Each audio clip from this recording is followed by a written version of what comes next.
Hey luminaries, just a reminder, make sure you stop by for the Meditation Book Club tomorrow, which is Saturday at 4 p.m. through 5:30 p.m. But please show up early so that we can get started and get everybody's comments in, get in all of the meditation and the prayer to support one another.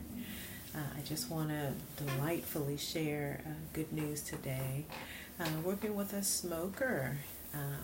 Let me correct that. A new non-smoker. And he's done quite well.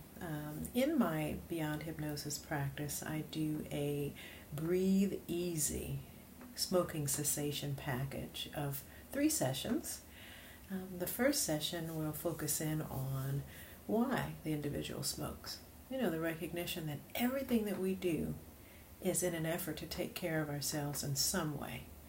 It was something that started off oftentimes as a desire to fit in with the crowd, to be cool, or to look as if we are tough in some way, to resist the world, the authority. And oftentimes that happens when we're very young, when our subconscious minds are being formed, habits are being formed, personality is being developed. And the habit can take hold, and it can just become something that we do automatically because it gets locked into the subconscious. Sometimes we'll use it as a way of escaping uncomfortable situations. So we go outside and have our leave, and we get to smoke. Sometimes it's a way of connecting with others. Our friends may smoke. We may do it with alcohol. We may do it after really good sex or a good meal. All these things tie in to the habit forming. There are associations that will connect with the habit or the act of smoking. And so anyway, the second session is all about letting go of everything.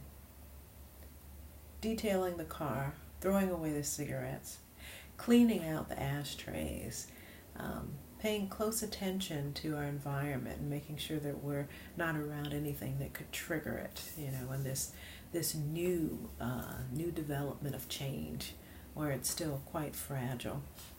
And then the last session, we focus in on just sealing it, because after the second session, we have identified, ways in which we are triggered when the subconscious mind lets us know that it's time for a cigarette, because it's what we've done over and over again.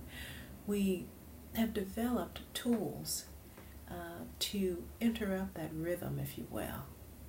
A thought will show up, and then we take action by pulling out a cigarette, lighting it up, smoking it, whatever. There is a rhythm to everything that we do.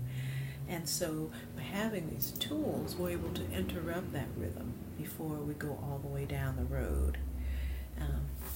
And so in that third session, we begin to look at how we actually apply these tools. Whether we're interrupting by, in the moment when we think about a cigarette, we go instantly grab a glass of water. Or maybe we go take a walk instead.